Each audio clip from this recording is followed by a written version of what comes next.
Le damos una calurosa bienvenida a esta reunión de fin de semana. En ella disfrutaremos de un discurso público y también del estudio de la talla. Para dar comienzo a esta reunión, cantemos juntos la canción 110, titulada El gozo de Jehová, extraída de Nehemías 8:10.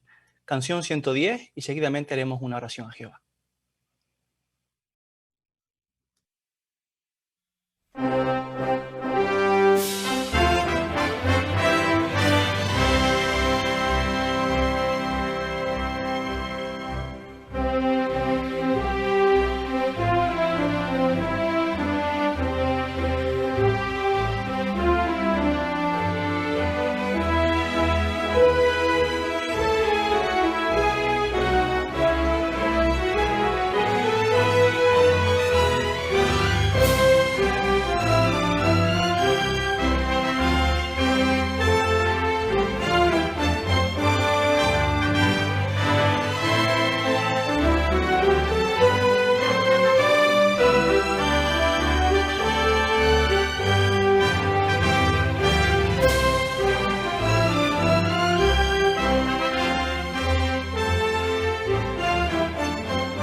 Pues prestemos mucha atención al hermano Santiago Ruiz con el siguiente discurso bíblico, con el tema Sirva a Jehová con corazón gozoso.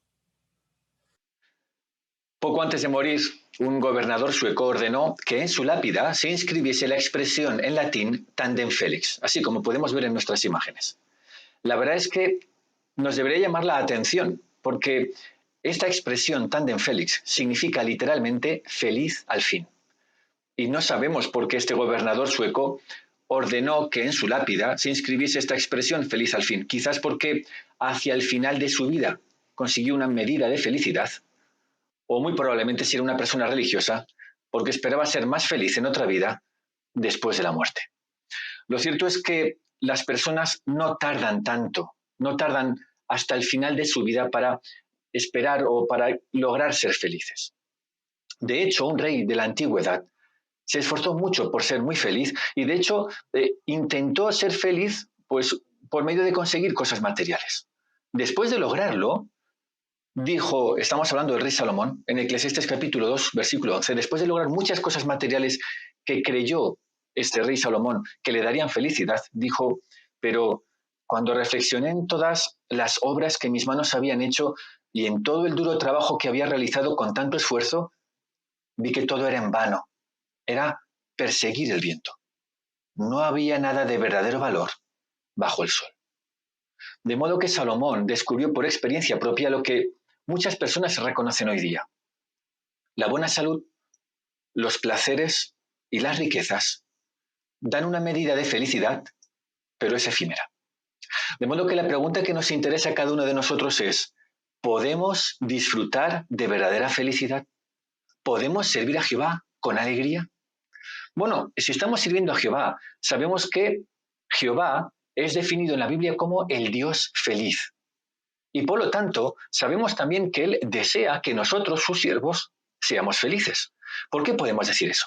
Mirad, vamos a leer la respuesta a esta pregunta en Filipenses capítulo 4, versículo 4. Las palabras del apóstol Pablo a los Filipenses, capítulo 4, versículo 4, para responder la pregunta ¿por qué podemos estar seguros de que Jehová quiere que nosotros, sus siervos, seamos felices? Allí el apóstol Pablo dijo: alégrense siempre a causa del Señor. Una vez más les digo, alégrense. Sabéis, si analizamos estas palabras, hemos de llegar a la conclusión de que Jehová no solo desea que quienes le sirvamos seamos felices, sino que lo espera. ¿Por qué? Pues porque el apóstol Pablo no dijo: cuando no tengamos problemas familiares, alegrémonos. Cuando no tengamos problemas económicos, alegrémonos. Cuando no tengamos problemas de salud, alegrémonos. No, el apóstol Pablo no dijo eso bajo inspiración de Jehová. Él dijo: alégrense siempre a causa del Señor. De modo que todos debemos servir a Jehová con felicidad. ¿Por qué? Pues porque la felicidad depende de Jehová. Forma parte del fruto de su Espíritu Santo. Y Jehová da su fruto, su Espíritu Santo y el fruto que éste produce en aquellos que se lo piden, en aquellos que le sirven. De modo que el propósito de este discurso no es demostrar que tenemos que estar alegres continuamente, sino más bien cómo la felicidad nos ayuda a sobreponernos a las dificultades en la vida y a ser optimistas. Por esa razón, en los próximos minutos vamos a analizar 3 preguntas. En primer lugar, ¿cómo podemos servir a Jehová con gozo? Es decir, ¿cómo lo demostramos y por qué podemos hacerlo? En segundo lugar, ¿por qué algunos que han servido a Jehová con gozo en el pasado han perdido su alegría o su felicidad al servir a Jehová? Y en tercer lugar, ¿qué nos va a ayudar a seguir sirviendo a Jehová con alegría? Bueno, pues vamos a empezar analizando la primera pregunta. ¿Cómo demostramos que servimos a Jehová con gozo y por qué podemos o tenemos razones para servir a Jehová con gozo? Bueno, pues para responder esta pregunta vamos a leer y analizar el Salmo 100. Así que os invito, por favor, a buscar en vuestros ejemplares de la Biblia el Salmo 100. Y vamos a empezar leyendo primero los versículos 1 y 2. Aquí en el Salmo 100, versículos 1 y 2, dice el salmista: que toda la tierra aclame triunfalmente a Jehová. Sirvan a Jehová con alegría. Entren ante su presencia con gritos de felicidad. De modo que, ante la pregunta, ¿cómo demostramos que servimos a Jehová con alegría? Aquí está la respuesta.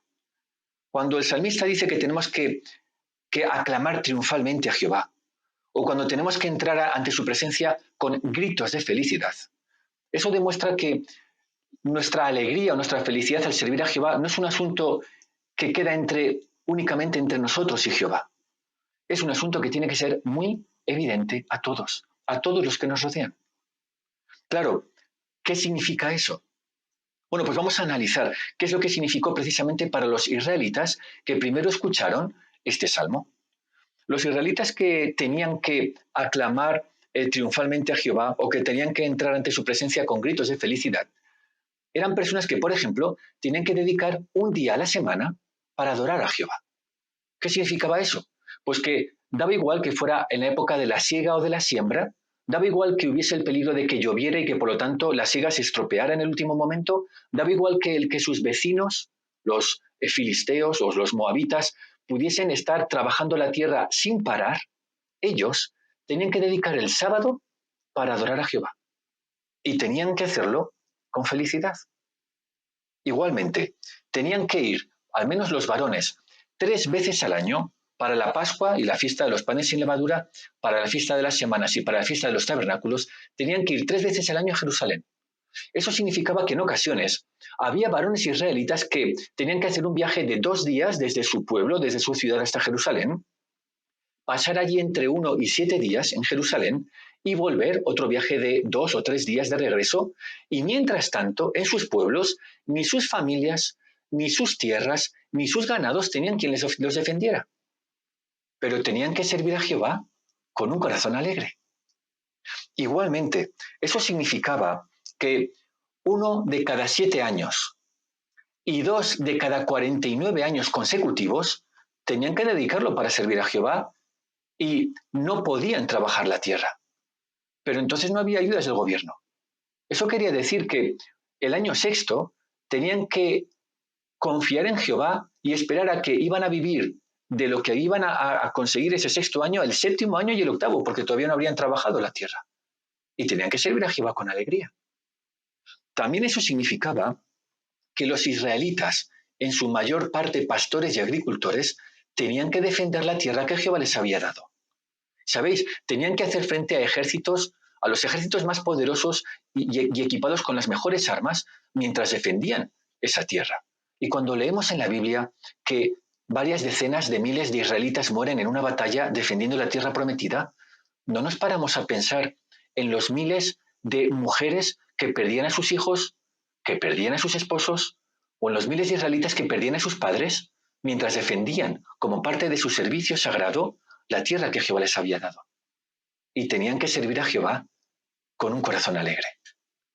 Por eso, cuando pensamos en cómo demostraron ellos por su obediencia y por su lealtad que servían a Jehová con alegría, ¿no es verdad que tenemos razones para pensar que nuestro servicio a Jehová ahora no es más difícil? ¿Verdad que cuando se espera o se supone que nosotros tenemos que acudir o que participar en las reuniones 2 veces a la semana, o que tenemos que hablar con nuestro encargado, con nuestro jefe, el propietario de la empresa en la que trabajamos, para que nos deje un día libre al año, un viernes, porque queremos asistir a la asamblea regional, o quizás 3 sábados al año para las 3 asambleas, las 2 de circuito y la regional, o cuando tenemos que dedicar un poco de tiempo cada semana para predicar, a que no son estos motivos o razones suficientes para que nos quiten la felicidad. ¿Qué va? El servir a Jehová no es demasiado difícil. Por eso, ¿por qué podemos servir a Jehová con alegría? Pues vamos a responderlo leyendo los versículos del 3 al 5 de este salmo. Por favor, Salmo capítulo 100, versículos del 3 al 5. Y ahí leemos: sepan que Jehová es Dios. Él es quien nos hizo y nosotros le pertenecemos. Somos su pueblo y las ovejas de sus pastos. Entren por sus puertas con expresiones de gratitud, en sus patios con alabanzas. Denle gracias, alaben su nombre, porque Jehová es bueno, su amor leal dura para siempre y su fidelidad por todas las generaciones. De modo que el hecho de que los israelitas supieran qué clase de Dios era Jehová les ayudó muchísimo para servir a Jehová con alegría, con felicidad. Realmente los israelitas sabían lo que nosotros sabemos también ahora. Sabían que Jehová los veía no solamente como organización o como pueblo, como si fuesen una oveja, los veía a cada uno de ellos como si fuese su oveja. Y lo cierto es que podían confiar en que Jehová los iba a cuidar, porque Jehová es bueno, tiene amor leal y es un Dios fiel. Por esa razón, cuando Jehová nos promete en su palabra que no va a olvidar ni lo que hemos hecho ni lo que estamos haciendo por los santos, como dice Hebreos, o que podemos confiar plenamente en que si ponemos el reino o su reino en primer lugar, Él se va a encargar de las demás cosas. Podemos tener plena confianza en que Él va a cumplir sus palabras. De modo que tenemos razones para adorar a Jehová con alegría. Claro que sí, porque es un Dios que se lo merece. Claro, quizás alguien que esté escuchando este discurso puede pensar: la teoría es perfecta, es muy bonita, pero una cosa era la vida hace 3.500 años cuando los israelitas escuchaban el Salmo, y otra cosa es la vida en el siglo XXI. Mis circunstancias ahora son muy difíciles. Y es cierto, nuestras circunstancias ahora pueden hacer muy difíciles servir a Jehová con alegría. Pero ahora el bosquejo nos anima a estudiar o analizar la experiencia de algún cristiano de nuestros días que nos ayude a reconocer que efectivamente, a pesar de cualquier circunstancia, podemos servir a Jehová con felicidad. Mientras vamos a analizar la experiencia de un compañero, de un testigo de Jehová que es de aquí, de España. El caso de José Antonio. José Antonio nació en el año 1941. Para principios de los años 70, finales de los años 60 del siglo pasado, y tras investigar diferentes religiones, José Antonio solicitó un curso bíblico a los testigos de Jehová. Pero no pudo empezar a progresar en su adelantamiento como parte del pueblo de Jehová. ¿Por qué? Pues porque José Antonio pertenecía al ejército español, donde había estado trabajando por 18 años. ¿Sabéis? Ni siquiera podía participar dando asignaciones en la escuela del ministerio teocrático, como se llamaba entonces.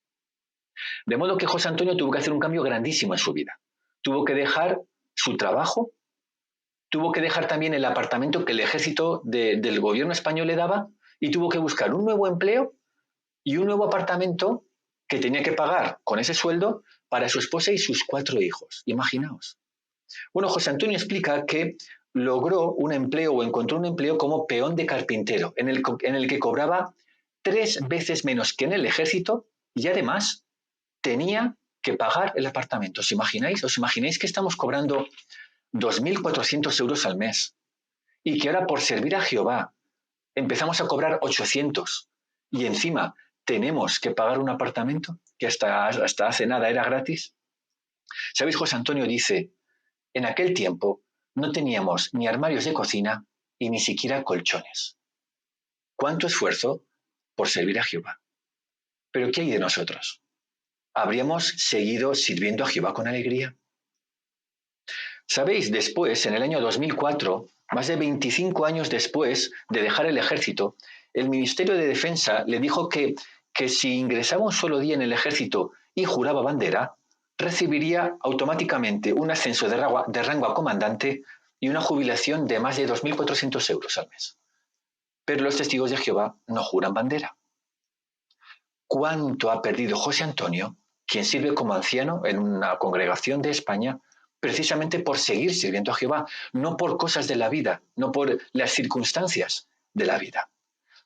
Y aún así, ha seguido sirviendo a Jehová con alegría. ¿Por qué? ¿Qué es lo que le ha ayudado a él? Fijaos, José Antonio dijo, mi esposa y yo y mi familia nos hemos esforzado por cumplir con el consejo de Mateo 6:33, confiando en Jehová. Además, dice, el estar muy unidos al pueblo de Jehová nos ha permitido animar y apoyar a los hermanos y también recibir su ayuda y ánimo. ¿Qué ejemplo de lo que significa servir a Jehová con alegría a pesar de las dificultades, precisamente por servir a Jehová? ¿Qué es lo que aprendemos de estos ejemplos? ¿Qué es lo que aprendemos del ejemplo de los israelitas en el pasado y del ejemplo de siervos o compañeros nuestros de creencia que a pesar de muchas dificultades siguen sirviendo a Jehová con alegría? Pues que nuestra alegría depende principalmente de 2 cosas: de tener una buena relación personal con Jehová y de confiar en Él. Ahora que ya hemos dado respuesta a la primera pregunta, ¿cómo demostramos que confiamos o que servimos a Jehová con alegría? Y también, ¿por qué podemos hacerlo? Vamos a responder la siguiente pregunta. Si se puede servir a Jehová con alegría bajo cualquier circunstancia, ¿por qué algunos cristianos que han tenido alegría en el pasado la han perdido? Bueno, vamos a analizar algunos asuntos que pueden hacer que perdamos la alegría y eso nos va a ayudar a proteger precisamente la alegría o la felicidad que sentimos ahora mientras servimos a Jehová. Mirad, uno de los asuntos que pueden hacer que perdamos la alegría y que ha hecho que algunos cristianos pierdan la alegría son los problemas con hermanos por diferencias de personalidad. ¿Por qué? Pues para algunos cristianos es relativamente fácil soportar algunas cosas de aquellos que viven a su alrededor, quizás familiares, compañeros de escuela, compañeros de trabajo, quizás vecinos que no son cristianos, porque el argumento es, bueno, es que ellos no se están esforzando por cultivar cualidades cristianas, entonces es normal que con ellos tengamos que tener más paciencia, pero aguantar según qué cosas de un cristiano, eso no es posible. Y la verdad es que el argumento puede parecer lógico, pero cuando pensamos eso, en realidad no nos acordamos de las palabras que dijo Jesús en Mateo capítulo 5, los versículos 23 y 24, cuando leemos, por eso, si estás llevando tu ofrenda al altar y allí te acuerdas de que tu hermano tiene algo contra ti, deja tu ofrenda allí, delante del altar y vete. Primero, haz las paces con tu hermano y luego vuelve y presenta tu ofrenda.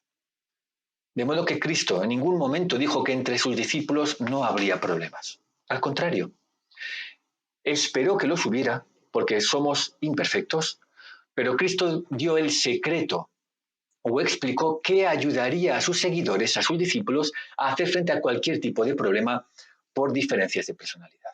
Y sabéis, los apóstoles entendieron perfectamente la lección. Fijaos qué es lo que dijo el apóstol Pablo en Efesios capítulo 4, versículo 32. Efesios capítulo 4, versículo 32. El apóstol Pablo dijo: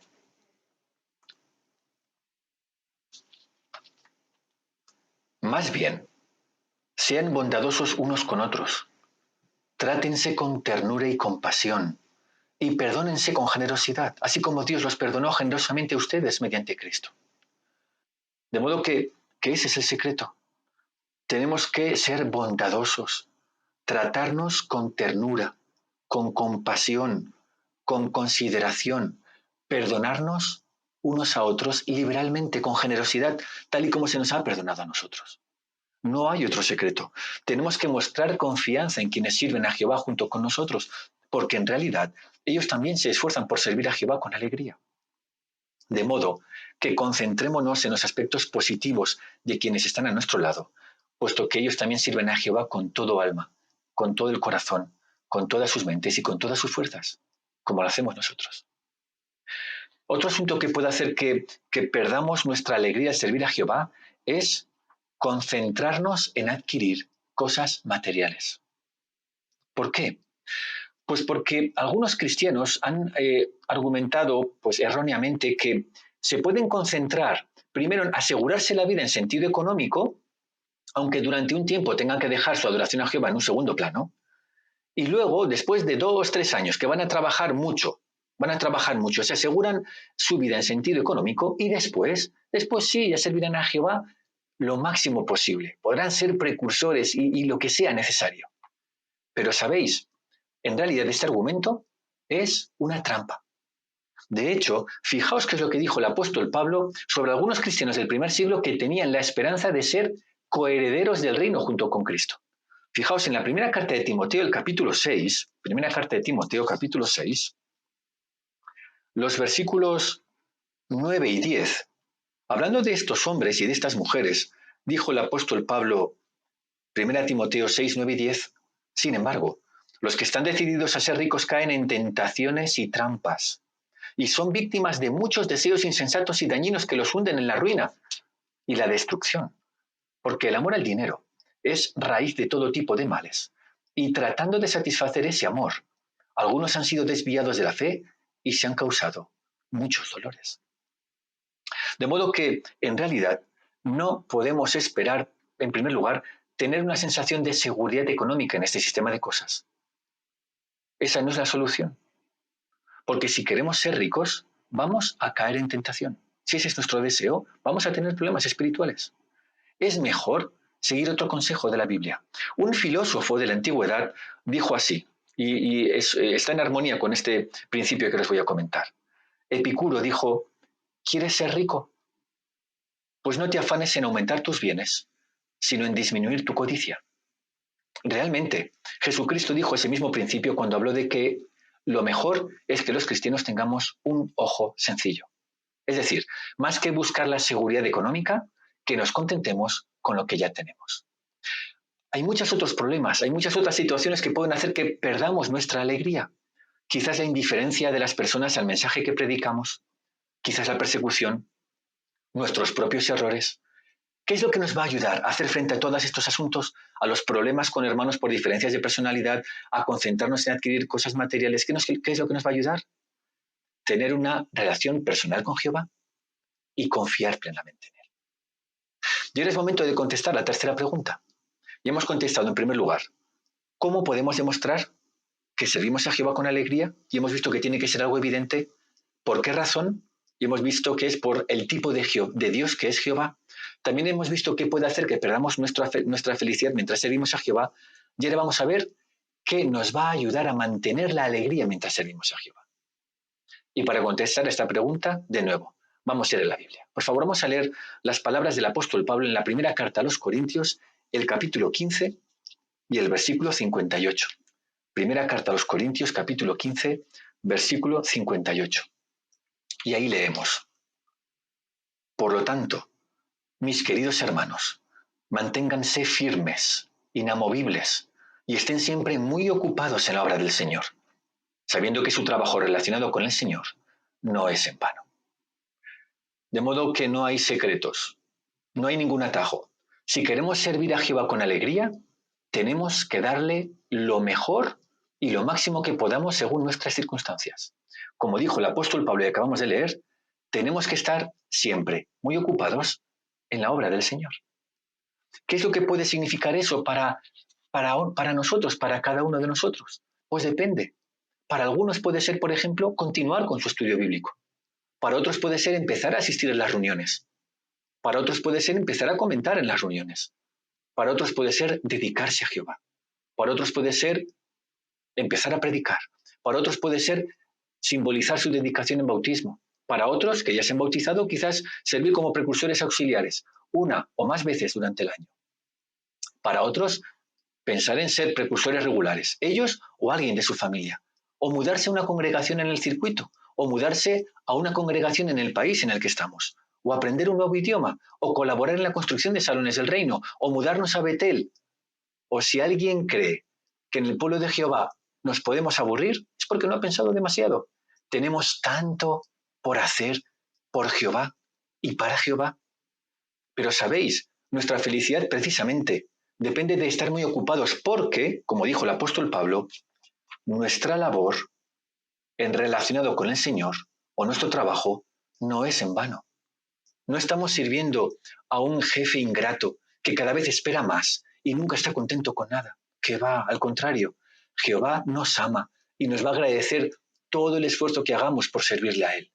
De hecho, parte de nuestra alegría y de nuestra felicidad en el servicio a Jehová depende precisamente de esto, de lo que vamos a recibir como consecuencia de darle a Jehová lo mejor de nosotros. ¿Y qué es lo que implica eso? Pues no solamente bendiciones presentes, que las tenemos y las estamos disfrutando, también bendiciones futuras. Fijaos lo que podemos leer en Revelación capítulo 21, versículo 4, que la Biblia nos dice que vamos a disfrutar dentro de muy poco. En Revelación capítulo 21, versículo 4 leemos: y les secará toda lágrima de sus ojos, y la muerte ya no existirá, ni habrá más tristeza, ni llanto, ni dolor. Las cosas anteriores han desaparecido. De modo que muy pronto nos veremos librados del dolor, de las enfermedades de corazón, hepáticas, del cáncer, de paraplejías, de incluso migrañas y alergias. Nos veremos librados del lamento, de enfermedades mentales como la esquizofrenia, la paranoia, las crisis de ansiedad, el estrés, la depresión. Cristo, mediante su gobierno, nos librará del clamor por ver abusos, injusticias, mentiras, hipocresía, egoísmo, orgullo. También nos libraremos de toda lágrima, por la angustia ante situaciones personales, la inquietud ante el día de mañana, por ver sufrir a seres queridos, por errores cometidos en el pasado o por el suceso imprevisto. Y nos veremos librados de la muerte. En lugar de eso, como hemos podido ver en esta imagen, disfrutaremos de comida y bebidas sanas. Disfrutaremos de un trabajo satisfaciente. Mientras hacemos de la tierra un paraíso, podremos disfrutar de nuevo de ver a seres queridos que han fallecido y también podremos disfrutar de la compañía de siervos, tanto del pasado como del presente, que han demostrado que han sido leales a Jehová. Entonces podremos decir tandem felix, porque seremos felices al fin. De modo que ¿es posible conservar la felicidad a pesar de cualquier circunstancia? Claro que sí, lo hemos visto. Tenemos que tener una buena relación personal con Jehová y tenemos que confiar plenamente en Él. Si lo hacemos, si logramos mantener ante nosotros la esperanza del reino, si cambiamos de actitud cuando sea necesario, si también llevamos una vida sencilla, entonces, sin importar a qué circunstancia tengamos que hacer frente, sin importar si tenemos que hacer frente a quizás problemas con hermanos por diferencias de personalidad, o a problemas económicos, o quizás tengamos que hacer frente a la persecución, o quizás tengamos que hacer frente a nuestros propios errores, o a cualquier otro problema, sin importar ninguna circunstancia a la que tengamos que hacer frente, podremos lograr lo que dijo el apóstol Pablo, que debemos como cristianos hacer y que hemos leído justo al principio de esta conferencia. Alégrense siempre a causa del Señor. Una vez más les digo, alégrense. Muchísimas gracias, hermano Ruiz, por mostrarnos con la Biblia cómo el gozo nos ayuda a sobreponernos a las dificultades de la vida y también a ser optimistas. Pero también le damos las gracias a Jehová por ser la fuente constante de nuestra alegría. Para la siguiente parte de la reunión, el estudio y consideración de la revista La Atalaya la presentará nuestro hermano Óscar Martínez. Bienvenidos a la segunda parte de nuestra reunión del fin de semana. Después de escuchar un buen discurso, estamos preparados para nuestro estudio de la Palabra de Dios con la ayuda de la revista La Atalaya. Como transición a esta segunda parte, una canción de alabanza a Jehová, la número 151, título de la misma, Jehová los llamará, basada en Job 14, 13 al 15. Canción 151.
Vamos a analizar juntos el artículo de estudio número 49 del ejemplar de estudio de la Atalaya de diciembre de 2020.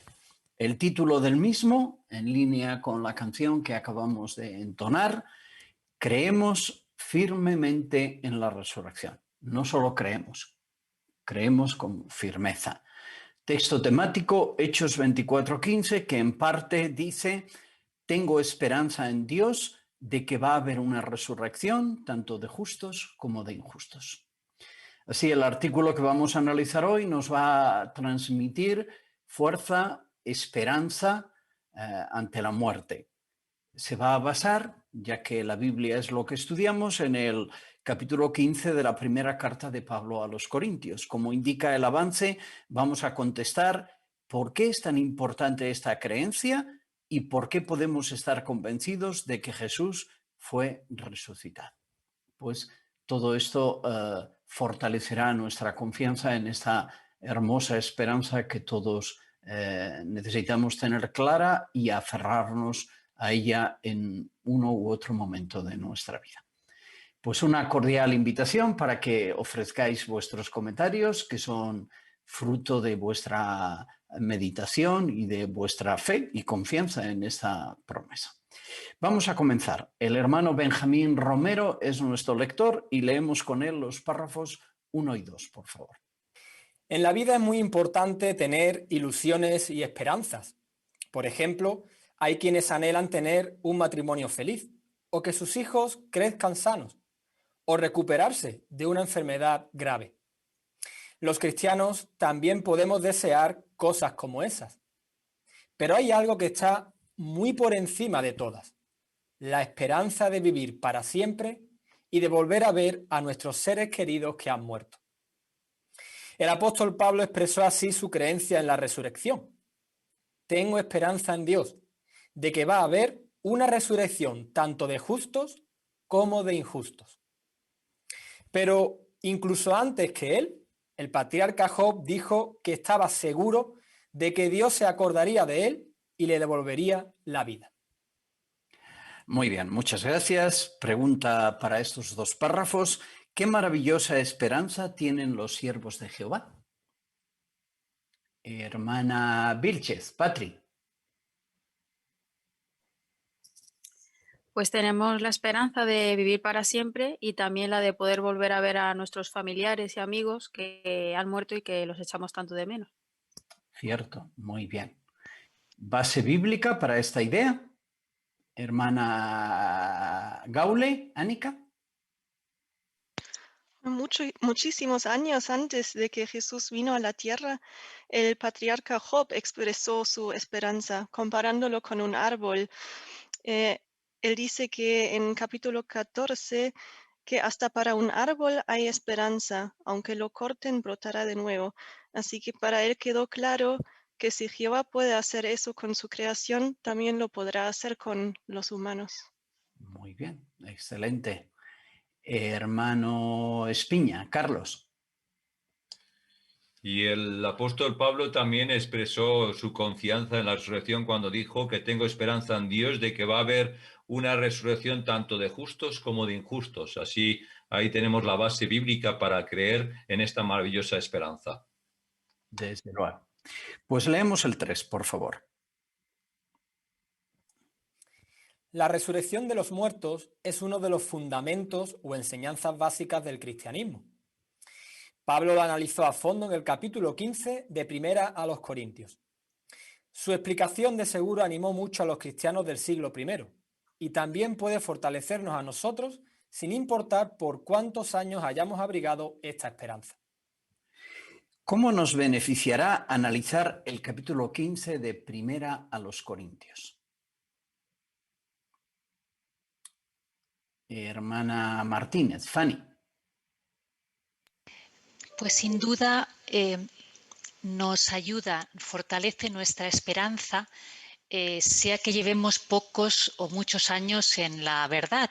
Y ciertamente con el paso del tiempo, pues quizá vemos que la muerte es una posibilidad mayor. Conforme el fin todavía no ha llegado, pues hace años igual pensamos que llegaría antes y que pasaríamos con vida al nuevo mundo. Pero ahora y la idea es que esta esperanza nos fortalece porque no sabemos lo que nos puede pasar y pudiera ser que nos durmamos en la muerte. ¿Es verdad? Muy bien. ¿Cómo definimos esta doctrina, esta idea bíblica? como la define la palabra de Dios en Hebreos capítulo 6, versículos 1 y 2. Hermana Church, Susana. Pues ahí se define como una enseñanza básica, porque esta esperanza de la resurrección es el fundamento de nuestra creencia. Muy bien. Excelente. Pues leemos con Benjamín el 4, por favor. La resurrección de Jesucristo es la clave de nuestra esperanza de que nuestros seres queridos pueden resucitar. Era parte de las buenas noticias que Pablo les anunció a los corintios. De hecho, les dijo que si no creían que Cristo fue resucitado, su fe sería inútil. Está claro que la fe en la resurrección de Jesús es el pilar que sostiene nuestra esperanza cristiana. Párrafo 4. ¿Cuál es la clave de nuestra esperanza de que nuestros seres queridos van a resucitar? Hermana Romero, Ana Belén.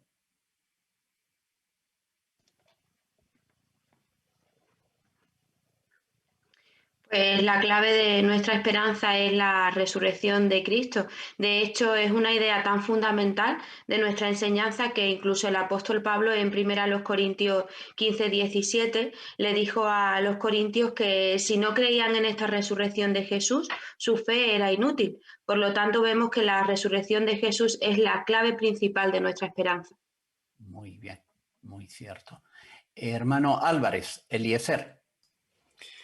Y es muy buena la ilustración que se nos pone aquí en el párrafo. Se compara esta fe de la resurrección de Jesús con un pilar, como se acaba de comentar.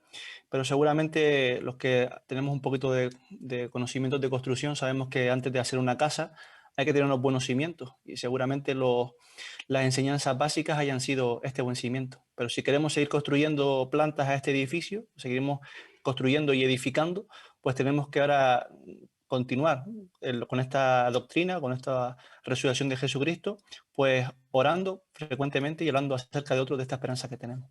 Muy bien, excelente. Pues leemos 5 y 6, por favor.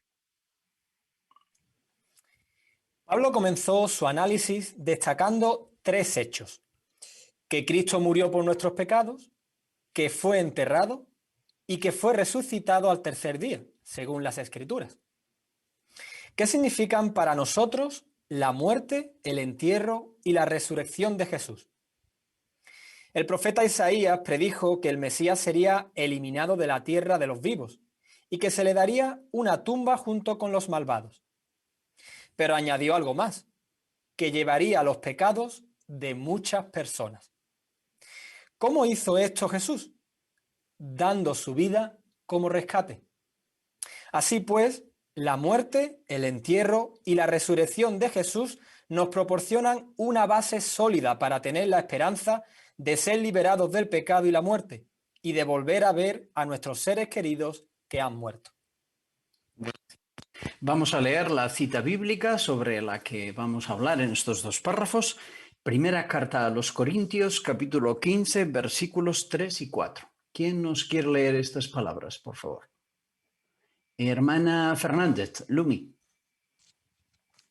Porque entre las primeras cosas que les transmití estaba lo que yo también recibí, que Cristo murió por nuestros pecados según las Escrituras, que fue enterrado y que fue resucitado al tercer día según las Escrituras. Muy bien. Pues vamos a resaltar algunas ideas de estos 2 versículos. ¿Qué significan para nosotros, preguntan estos párrafos, las palabras de 1 Corintios 15, 3 y 4?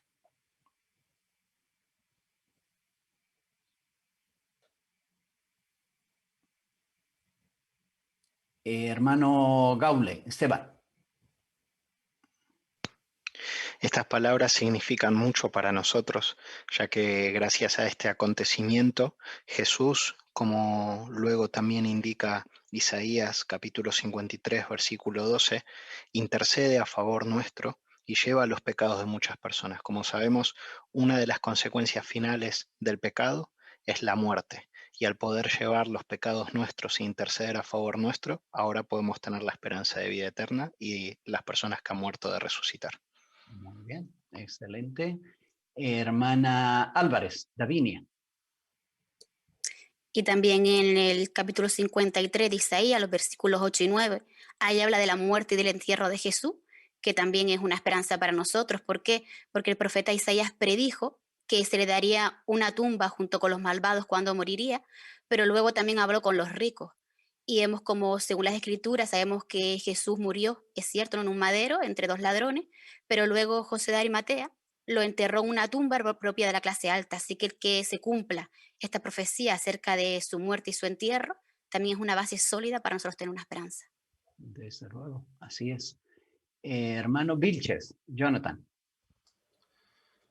Si añadimos después lo que dice el versículo 12, pues nos ayuda a tener más confianza en que también se cumplió esta parte de la profecía, en que se llevó los pecados de muchas personas. Y esto es lo que abre la esperanza, lo que nos da la base sólida para confiar en que va a haber una resurrección. Muy bien. Hermano París, Arturo. Y estas palabras también nos confirman que Jehová no nos ha abandonado, que no nos ha dejado de querer, porque como dice Romanos 5:8, Jehová nos ha demostrado su amor de esa manera, por el sacrificio que Jesús entregó en favor de nosotros. Así que, aunque somos pecadores, Jehová nos confirma su amor por este sacrificio. Muy bien. Excelente. Pues hemos visto en estos primeros párrafos de introducción que la resurrección es una esperanza central en el cuerpo doctrinal del cristianismo, y ahora hemos visto que la muerte, el entierro y la resurrección de Jesús dan base sólida para tener clara esta esperanza. Bueno, pues vamos a ver, como toda cosa que se asevera con firmeza, alguien pudiera decir, ¿y qué pruebas hay? Pues las hay. En el caso de la resurrección, el siguiente subtítulo dice, hubo muchos testigos. Analicemos la prueba. Leemos 7 y 8, por favor. Para tener fe en la resurrección, primero es necesario que estemos convencidos de que Jesús resucitó. ¿Por qué podemos estar seguros de que Jehová le devolvió la vida? Hubo muchas personas que vieron a Jesús resucitado. El primero que mencionó Pablo fue Cefas, es decir, el apóstol Pedro. Un grupo de discípulos también aseguró que Pedro había visto a Jesús resucitado. Además, lo vieron los 12, o sea, los apóstoles. Luego se les apareció a más de 500 hermanos a la vez, quizás en el feliz encuentro en Galilea, relatado en Mateo 28, 16 al 20. También se le apareció a Santiago, seguramente su medio hermano, que hasta ese momento no había creído que Jesús fuera el Mesías. Pero después de verlo resucitado, se convenció. Es interesante que para cuando Pablo escribió esta carta, alrededor del año 55, muchos de los que habían visto a Jesús resucitado seguían vivos. Así que quienes tuvieran dudas podían hablar con ellos. Muy bien. 7 y 8. ¿Qué nos convence de que Jesús resucitó? Y podemos cada uno aportar argumentos para eso. Hermano Jimeno, Daniel. En la primera carta a los Corintios, capítulo 15, versículos 5 al 7, menciona que aunque al principio se le apareció a Cefas y luego a los 12, luego llegaron a verlo más de 500 hermanos a la vez. Así que hemos cubierto muchas personas que vieron a Jesús resucitado. Desde luego. Mano Comas, Joan. Claro, es interesante que de estos 500 que vieron a Jesús resucitado, dice Pablo, la mayoría todavía seguían vivos cuando Pablo escribió esta carta. Así que podía tener respaldo, ¿no? Lo que decía Pablo tenía respaldo de todos esos cristianos que eran testigos oculares. Si no hubiera resucitado Jesús, Pablo no se hubiera atrevido a decir algo así porque hubiera quedado en evidencia y se habría derrumbado toda su credibilidad. Muy bien, así es. Hermana Espiña, Rosy. También es interesante notar cómo se le apareció a Santiago, seguramente el medio hermano de Jesús, y él nunca había creído en que Jesús fuera el Mesías. No fue sino hasta que él lo vio resucitado que creyó, y fue a tal grado que luego fue un miembro prominente de la congregación. Y esto es muy interesante también de notar de cómo él creía en la resurrección de Jesús. Muy bien, excelente. Buen argumento. Hermana Ruiz, Miriam. Por eso este párrafo nos ayuda tanto a seguir creyendo en la resurrección de Jesús, porque cualquier hecho tiene que ser, para ser creído, muchas veces se cuenta con los testigos. Por eso saber que tantos testigos corroboraron, verificaron la muerte de Jesús, nos confirma, nos ayuda a creer firmemente en su resurrección. Muy bien. Excelente. Ayer analizábamos en el texto, ¿verdad?, que con 2 o 3 testigos se establece todo asunto. ¿Y aquí cuántos llevamos? 500 y pico. No hay ninguna duda de la solidez de las declaraciones en la Biblia con relación a la resurrección. Leemos el 9, por favor. Tiempo después, Jesús se le apareció al propio Pablo. Pablo, también llamado Saulo, iba de camino a Damasco cuando oyó la voz de Jesús resucitado y lo vio en una visión en el cielo. Aquella experiencia fue una prueba más de la resurrección de Jesús. Gracias. Leemos Hechos 9, 3 al 5. ¿Quién nos lee estas palabras? Hermana París, Irina. Ahora bien, cuando iba viajando a Damasco y ya estaba cerca, una luz del cielo lo envolvió de repente, y él cayó al suelo y oyó una voz que le decía: Saulo, Saulo, ¿por qué me persigues? Él preguntó: ¿Quién eres, Señor? Y le respondió: Soy Jesús, a quien tú persigues. Muy bien, gracias, Irina. Preguntamos ahora sobre esta cita bíblica. De acuerdo con Hechos 9, 3 al 5, ¿qué otra prueba podía dar Pablo de la resurrección de Jesús?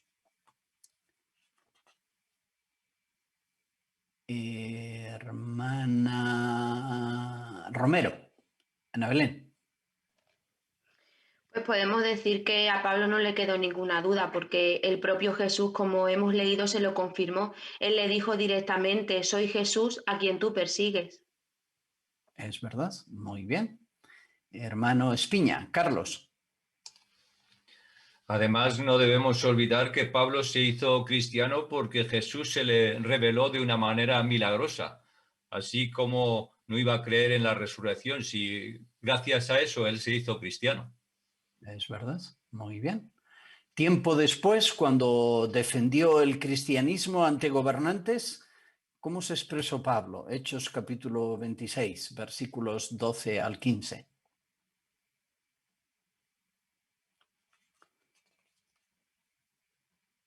Pues contó la historia de su conversión ante el rey Agripa, con un montón de personas delante.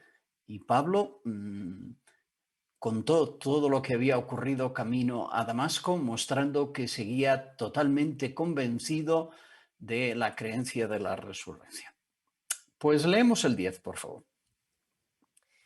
Algunas personas encontrarían muy interesante el testimonio de Pablo porque en el pasado él había perseguido a los cristianos. Cuando se convenció de que Jesús había resucitado, se esforzó por convencer a otros de ello. Mientras llevaba el mensaje de que Jesús había vuelto a la vida, soportó palizas, fue encarcelado y sufrió naufragios.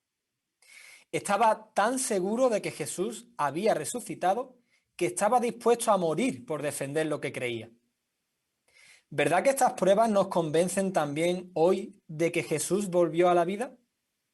¿Y verdad que fortalecen nuestra creencia en la resurrección? Desde luego que sí. Párrafo 10.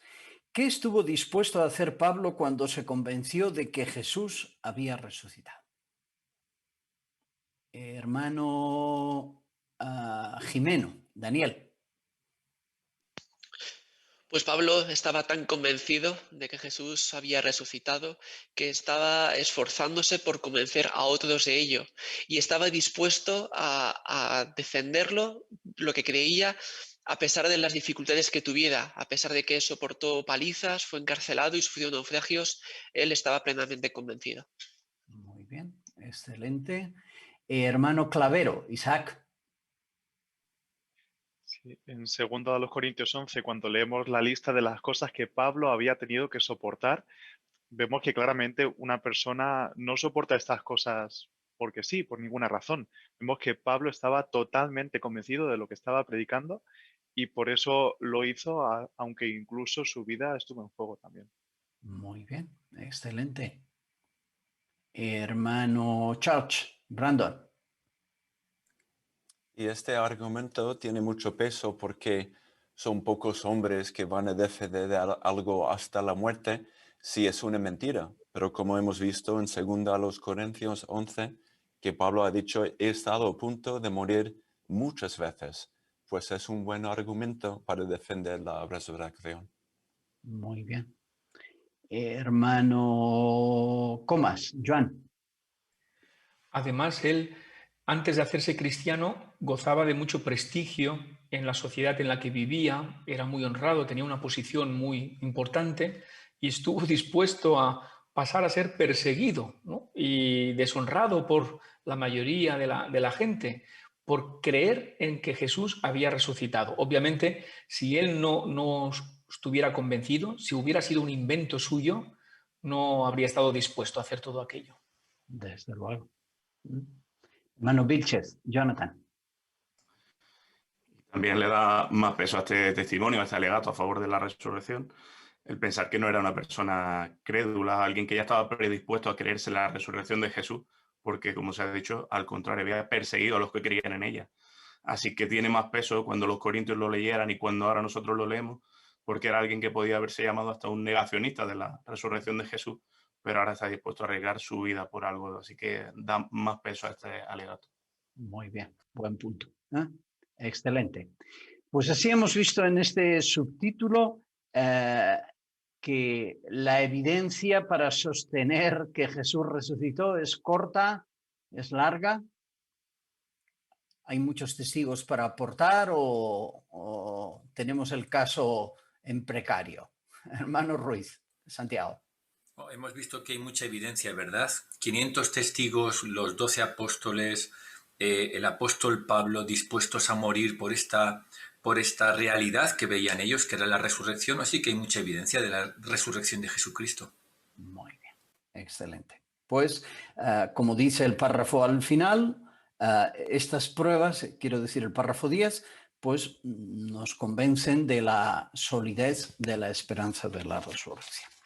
Bueno, pues pese a todo esto y con testigos presenciales, en el primer siglo se cuestionó la resurrección incluso dentro de la congregación.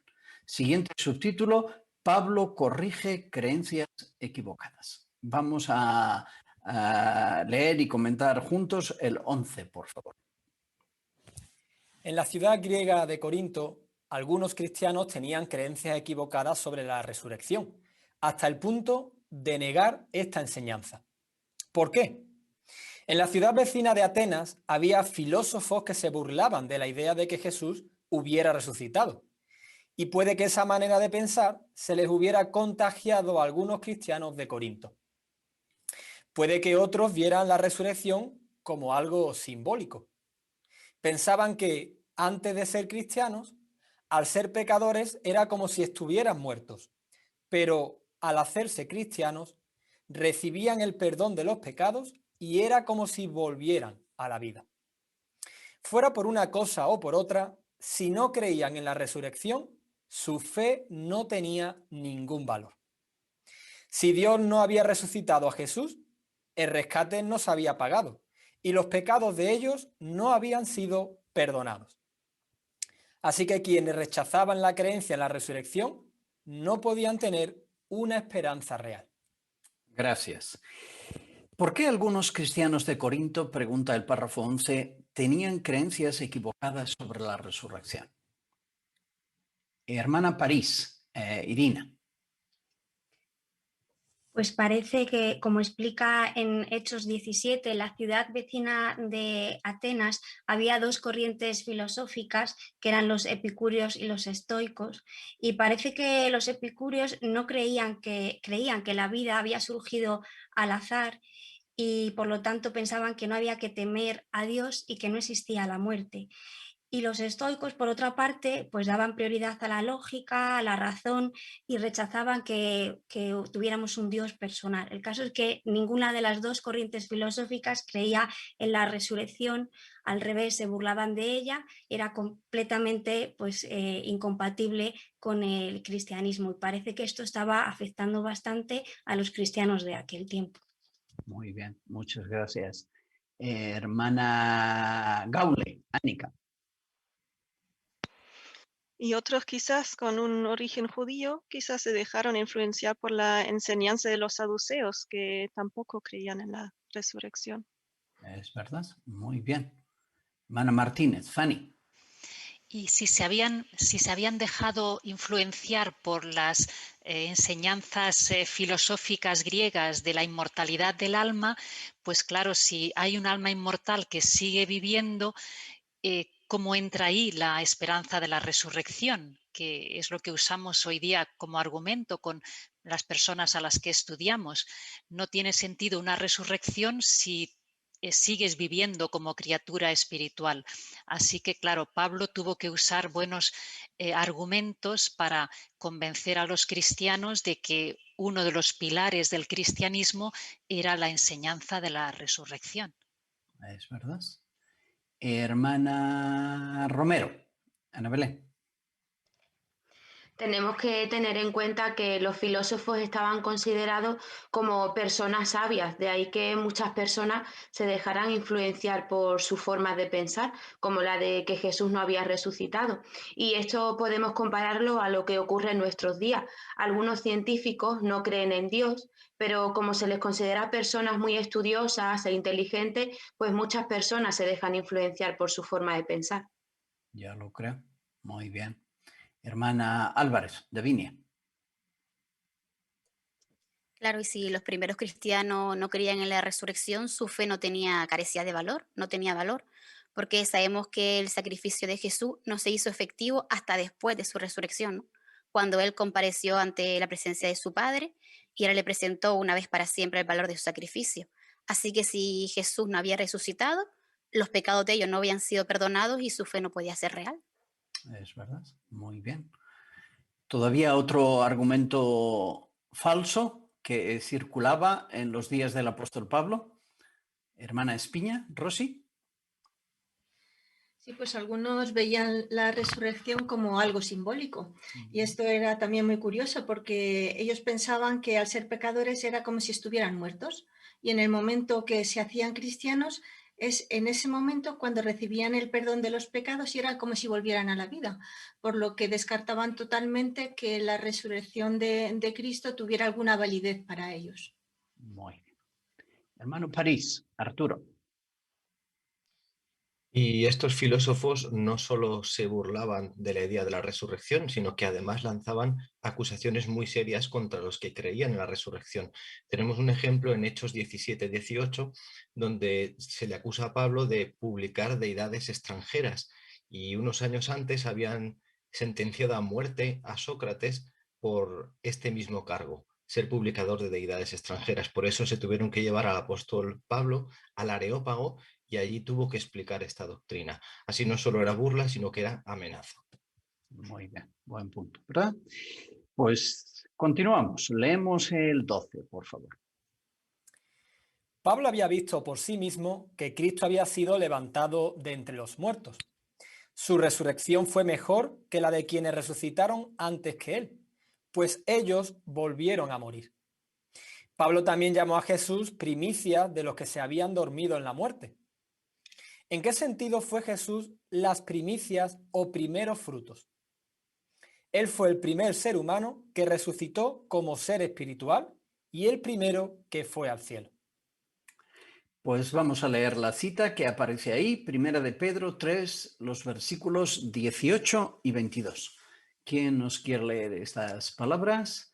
Hermano Clavero, Isaac. Porque Cristo murió una vez y para siempre por los pecados, un justo por injustos, a fin de llevarlos a ustedes hacia Dios. Lo mataron en la carne, pero recibió vida en el Espíritu. Él está a la derecha de Dios, porque fue al cielo y ángeles, autoridades y poderes fueron sometidos a él. Muy bien, muchas gracias. Pues de acuerdo con lo que acabamos de leer, Primera de Pedro 3, 18 y 22, ¿qué diferencia hubo entre la resurrección de Jesús y las anteriores? Hermano Álvarez, Eliezer. Pues antes de la resurrección de Jesús hubieron otras que están registradas en la Biblia, pero estas personas, pues aunque fueron resucitadas, con el tiempo volvieron a morir. Todo lo contrario a lo que le pasó a Jesús. Hemos leído en 1 de Pedro 3:18 que Cristo murió una vez y para siempre, ¿no? Aunque lo mataron en la carne, pues él recibió vida en el espíritu, o sea, en el cielo. Es verdad, muy bien. Hermano Clavero. Y en ese sentido también fue especial esa resurrección, porque fue el primer ser humano que resucitó como un ser espiritual, como también menciona 1 de Pedro 3:22, ¿no? Que está a la derecha de Dios en los cielos. Muy bien. Excelente. Hermana Ruiz, Miriam. También es interesante cómo Pablo llamó a Jesús primicias de los que se han dormido en la muerte.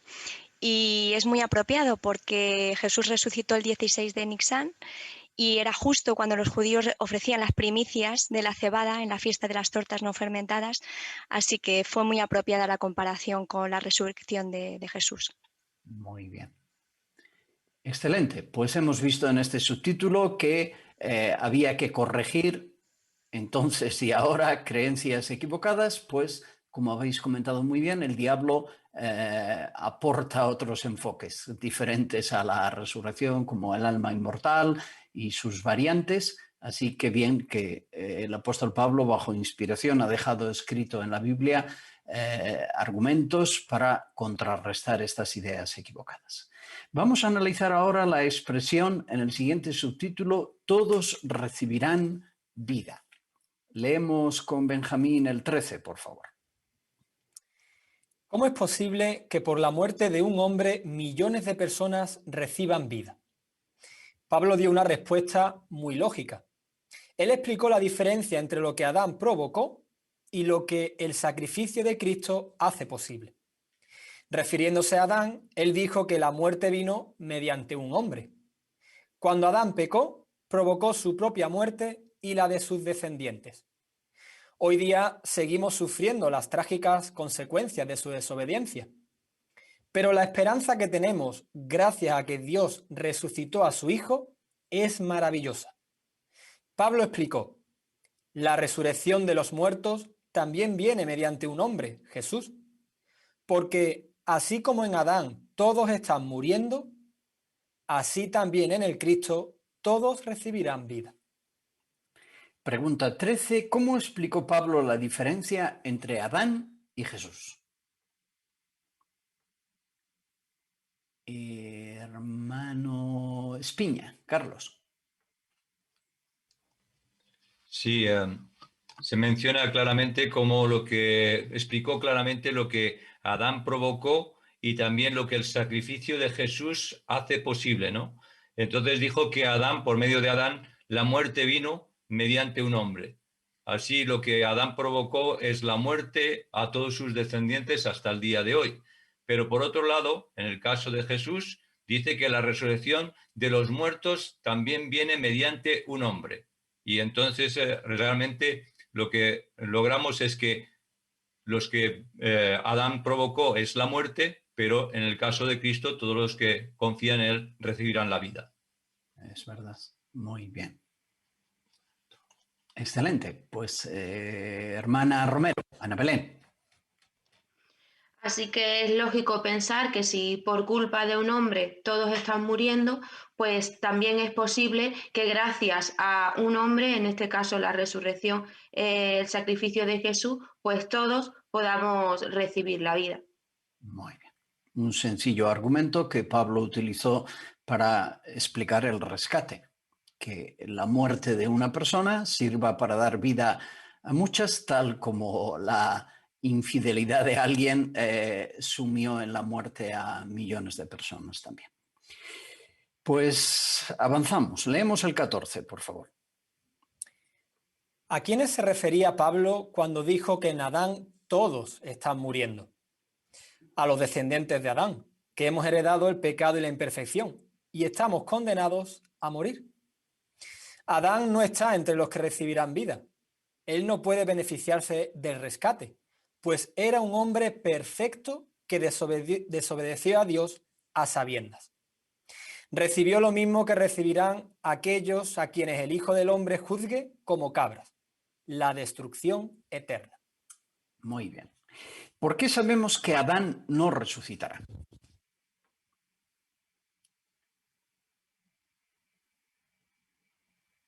Hermana Ruiz, Miriam.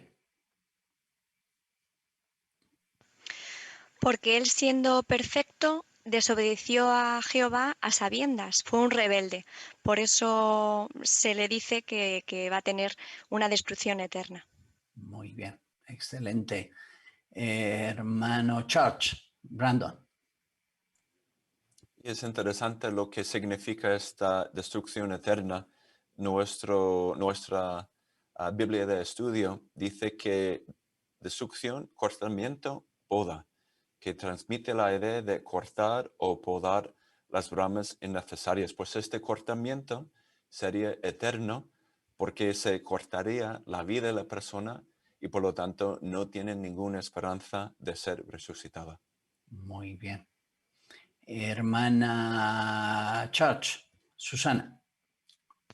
Con el argumento que hemos visto en el párrafo anterior de que Adán causó la muerte de todos los humanos y Jesús causa que puedan tener oportunidad de vida, pues en Hebreos 5:9 dice que Él es responsable de la salvación eterna. Por lo tanto, lo contrario para Adán sería que Él tiene una muerte eterna, Él no puede resucitar. Es verdad, muy bien. Hermana Álvarez, Davinia. Y también porque el sacrificio de Jesús solamente era para personas que habíamos heredado el pecado y la imperfección. Somos los descendientes de Adán que estábamos condenados a morir. En este caso, Adán no cumplía con ese beneficio. Es verdad. Como muestra el párrafo, ¿qué grupo se une a Adán en su derrotero? Por las mismas razones. Jesús habló en Mateo 25 de este grupo. Hermana Ruiz, Miriam. Pues aquellos que Jesús juzgue como cabras también recibirán la destrucción eterna. Exactamente, muy bien, por un proceder inapropiado. Pues leemos el 15, por favor. Notemos que Pablo dijo que en el cielo todos recibirán vida. Él les dirigió su carta a los cristianos de Corintio, que eran ungidos y por tanto resucitarían en el cielo. Ellos habían sido santificados en unión con Cristo Jesús y llamados para ser santos. Pablo también mencionó a los que se han dormido en la muerte en unión con Cristo. Y en otra de las cartas que escribió por inspiración, dijo: si estamos unidos a Él, a Jesús, en una muerte como la suya, también estaremos unidos a Él en una resurrección como la suya. Jesús resucitó como ser espiritual y fue al cielo. Eso mismo les espera a todos los que están en unión con Cristo, es decir, a todos los ungidos. Gracias. Pues vamos a analizar el enunciado del subtítulo, ¿verdad? Todos recibirán vida. La pregunta para este párrafo: ¿quiénes están incluidos en las palabras todos recibirán vida? Hermana Fernández, Lumi. Pablo escribió estas palabras a los cristianos de Corinto, que eran ungidos, así entendemos que ellos resucitarían en el cielo. Pero también cuando habla de los que se han dormido en la muerte, en unión con Cristo, se refiere a todos los cristianos ungidos.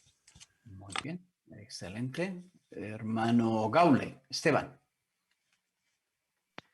Y por ejemplo, en segunda de los Corintios capítulo 5, versículo 17, cuando se habla de que ellos son una nueva creación, los que están en unión con Cristo, nos damos cuenta por esta expresión de que se habla de cristianos ungidos, que van a ser hijos espirituales de Dios y que tienen la perspectiva de compartir el reino con Jesucristo en los cielos.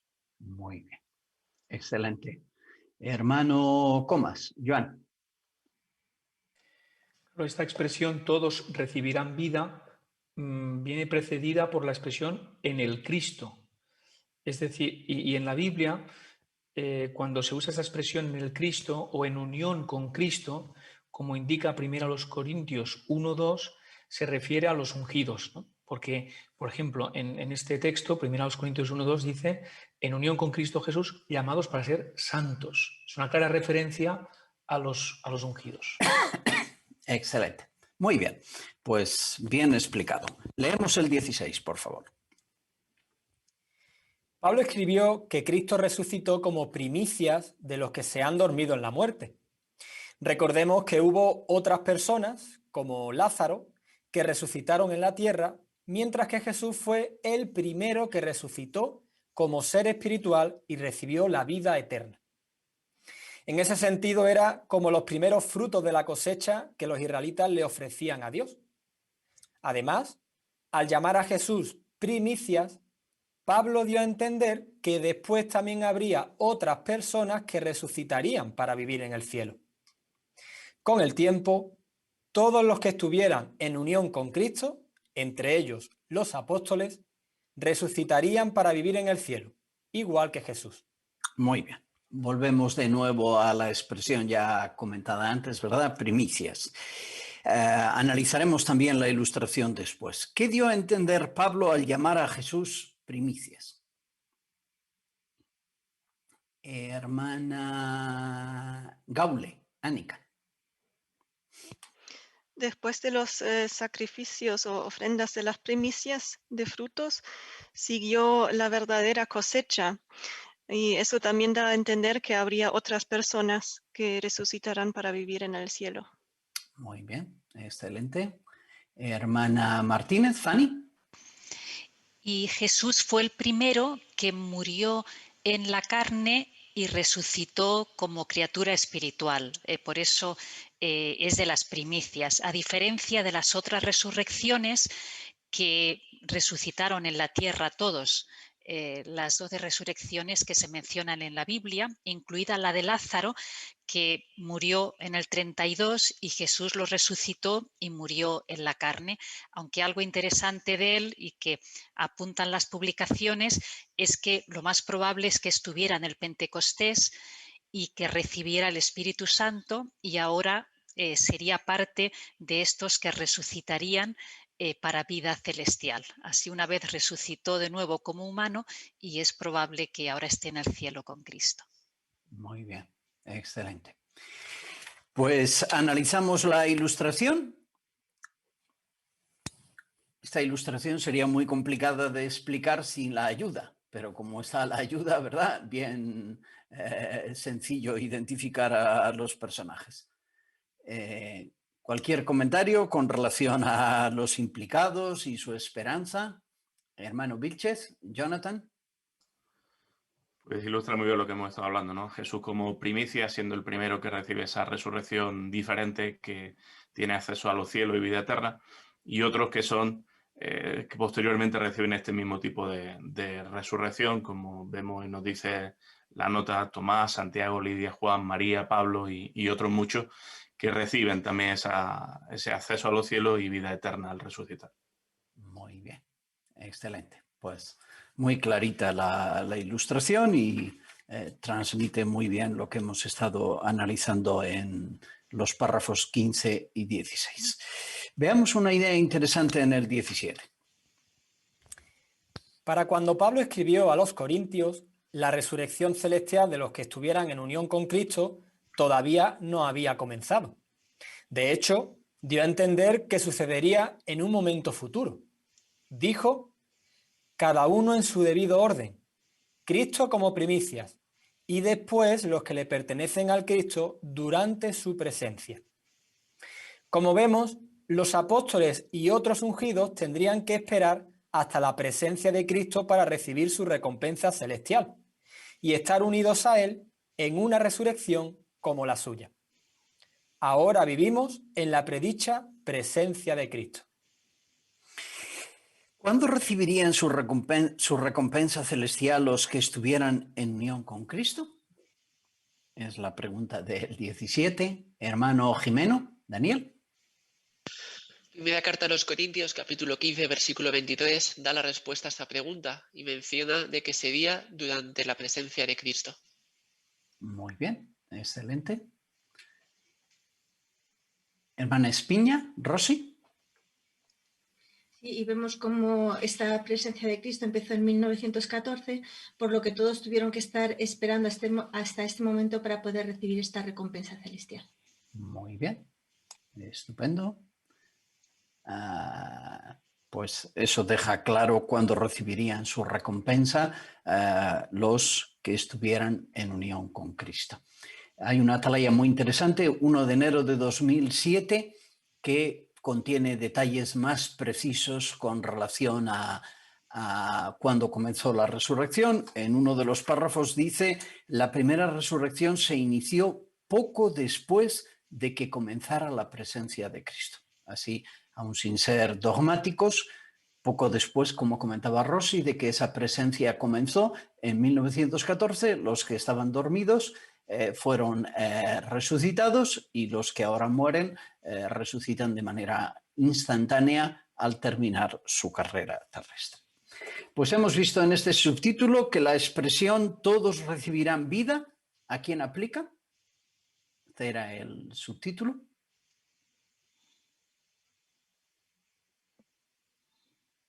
Todos recibirán vida. Y la ilustración que hemos analizado deja claro a qué grupo se refiere, ¿verdad? Hermana Romero. Hemos visto con claridad que se refiere a los cristianos ungidos. Los que están en unión con Cristo, o expresiones similares que indican ese nombramiento, ¿no? Ese ungimiento. Pues abordamos el subtítulo final, seguros de nuestra esperanza. Leemos el 18, por favor. ¿Qué hay de los cristianos fieles que no tienen la esperanza de vivir en el cielo con Cristo? Ellos también abrigan la esperanza de una resurrección. Lo sabemos porque la Biblia explica que Pablo y los demás que van al cielo se benefician de la resurrección más temprana de entre los muertos. ¿Verdad que esto da la idea de que habría una resurrección posterior? Esto encajaría con lo que Job dijo sobre su futuro. Los que le pertenecen al Cristo estarán con Jesús en el cielo cuando Él destruya todo gobierno y toda autoridad y poder. Entonces, hasta el último enemigo, la muerte, será destruido. Queda claro, por tanto, que quienes resuciten en el cielo nunca morirán. ¿Y qué pasa con los que tienen la esperanza de vivir en la tierra? Gracias. Parte A primero. ¿Por qué sabemos que después de la resurrección celestial habrá otra? ¿Es una deducción o hay base para creerlo? Hermana París, Irina. Sí, parece que en Filipenses 3:11 se anima a los ungidos a alcanzar la resurrección más temprana de entre los muertos. Así que se deja ahí una evidencia de que hay una resurrección posterior. Muy bien, excelente.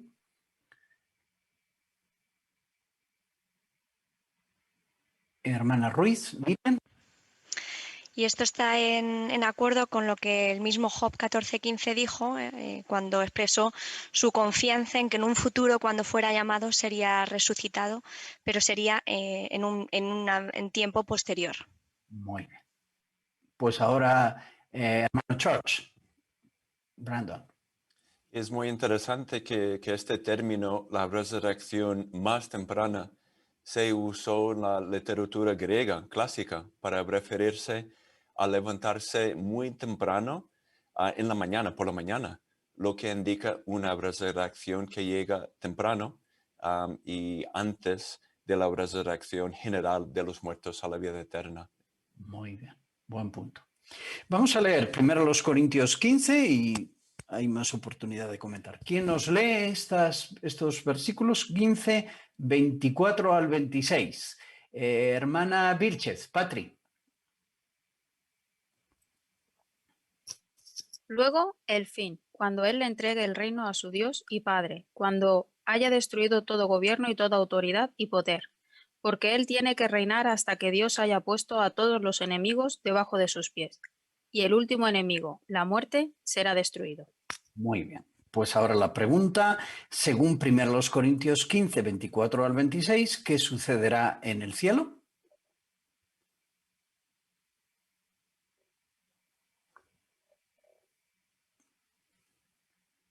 Hermano Fernández, Antonio. Pues que Jesucristo, junto con los ungidos que estén en el cielo con él, acabarán con todo gobierno, autoridad y poder. De hecho, se habla que incluso el último enemigo, la muerte, será destruido, lo que significa que si ellos participan en dar fin a la muerte, no morirán nunca. Y además nos garantiza que para ese tiempo ya habrá sucedido una resurrección terrestre. Gracias. Así que está claro lo que sucederá en el cielo con efectos en la tierra. Abundamos en esta idea de la esperanza para los que queremos vivir aquí en la tierra, párrafo 19. Los que esperan vivir en la tierra pueden decir como Pablo: tengo esperanza de que va a haber una resurrección tanto de justos como de injustos. Como está claro que en el cielo no pueden entrar ninguna persona injusta, esas palabras tienen que referirse a una resurrección futura en la tierra. ¿Qué esperanza pueden tener quienes esperan vivir en la tierra? Es la pregunta de este párrafo. Hermano Ruiz, Santiago. Pues como dijo el apóstol Pablo, que va a haber una resurrección tanto de justos como de injustos. Y podemos dar por sentado que será en la tierra, porque como bien argumenta el párrafo, no es posible pensar que va a haber una resurrección de injustos que vayan al cielo. Muy bien.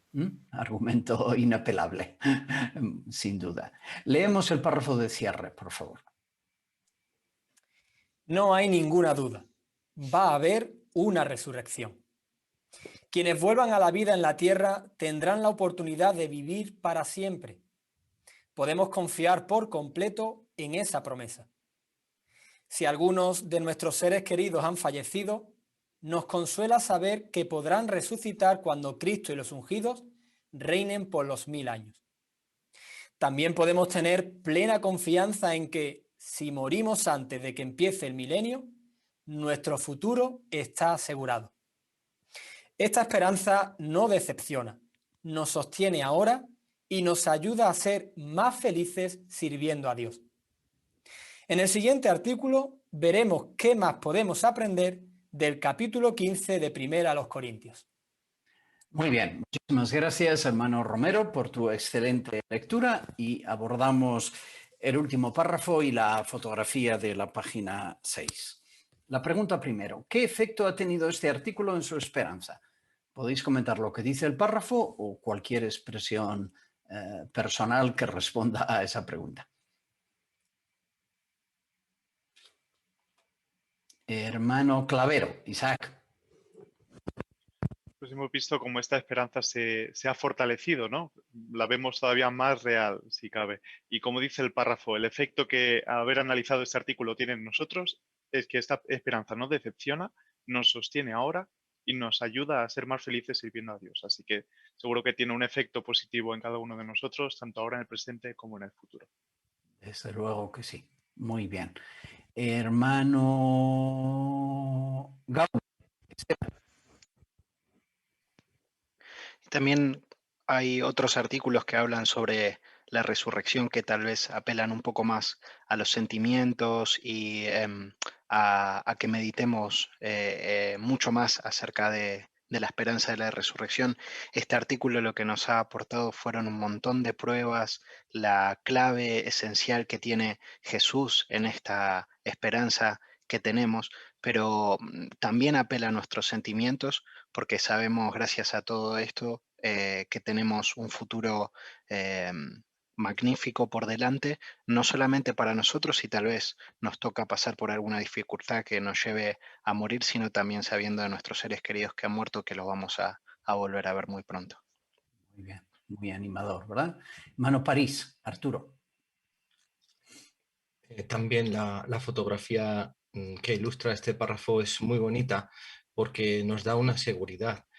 Sabemos que en este mundo hay personas que pierden a su cónyuge, como es el caso de este hermanito que se ve, y pierden las ganas de vivir, pierden la ilusión por hacer cosas. Pero en cambio nosotros no, nosotros tenemos la esperanza segura de que nos vamos a reunir con nuestros seres queridos que están dormidos en la muerte, y eso no solo nos da esperanza en el futuro, sino que ahora mismo nos ayuda a tener una vida completa y feliz. Cierto, excelente. Hermana Church, Susana. Por eso este artículo pues tiene el efecto que dice en Romanos 5:5, ¿no? Que la esperanza no decepciona.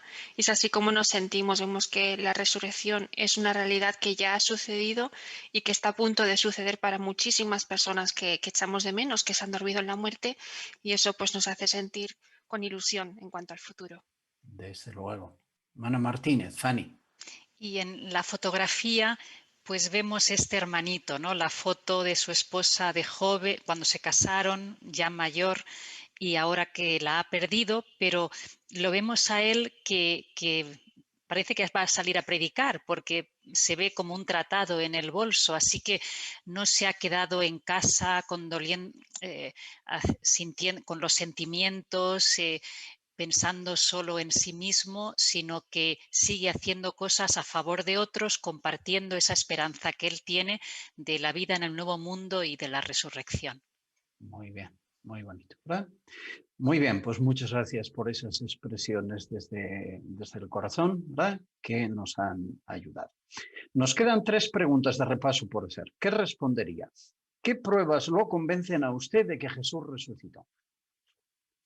Hermano Espiña, Carlos.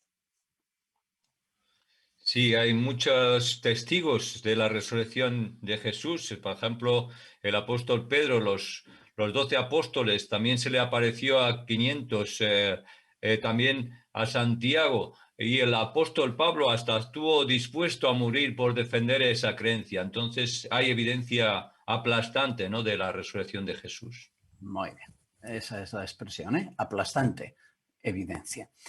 ¿Por qué es tan importante para nosotros la resurrección de Jesús? Y por eso hemos hablado mucho de ella, ¿verdad? Hermana Romero, Ana Belén. Pues porque gracias a la resurrección de Jesús tenemos la esperanza de ser liberados del pecado y la muerte y de volver a ver a nuestros seres queridos que han muerto. Muy bien. El pilar, como habéis comentado, ¿verdad? La clave de bóveda del edificio es la resurrección de Jesús. Si no, se nos cae. ¿Y cómo fortalece su fe en la resurrección? El capítulo 15 de Primera a los Corintios. Hermano Vilches, Jonathan. Porque nos muestra la Escritura, el contrato, lo que nos garantiza que va a venir en el futuro la parte que falta de la resurrección. Lo que hemos visto es que es algo que se aseguró en el pasado con la resurrección de Cristo, que ya ha sucedido con las primicias y la primera parte de esta resurrección, y mi fe se fortalece mucho porque lo que queda o la resurrección que falta no va a fallar. Evidentemente se va a cumplir como se ha cumplido esta primera parte. Desde luego, muy cierto. Pues muchísimas gracias por vuestros comentarios. Ha sido un artículo fortalecedor de la fe. Antes de analizarlo, ¿creíamos firmemente en la resurrección? Pues sí, francamente. Ahora más, también. Hebreos 11 dice que la fe es, por usar 2 expresiones, Hebreos 11:1, certeza y prueba convincente. Así no es que creemos en la resurrección porque sí, porque lo creemos y ya está, sino que tenemos certezas y pruebas convincentes. Pues lo que hemos analizado hoy nos ha dado eso, certezas y pruebas convincentes para nosotros, y queremos compartir también esta esperanza con otras personas que no la creen, por eso, porque no tienen certezas ni pruebas. Hoy hemos analizado algunas de ellas que también queremos compartir con estas personas. Y como habéis comentado, esta esperanza no nos decepciona, nos sostiene y nos ayuda a ser más felices sirviendo a Dios. Y esta expresión enlaza las dos reuniones, ¿verdad? Las dos partes de la reunión. Felicidad, alegría sirviendo a Jehová y felicidad también por la esperanza que Jehová nos da. Pues es tiempo de concluir y dar gracias a Jehová por haber tenido una excelente y animadora reunión esta mañana. Usaremos dos maneras de alabar a Jehová, que serán una canción y una oración. La canción será la número 147. Título de la misma, Dios nos promete la vida eterna, basada en el Salmo 37, 29. Y después el hermano Antonio Fernández concluye la reunión con oración. Canción 147.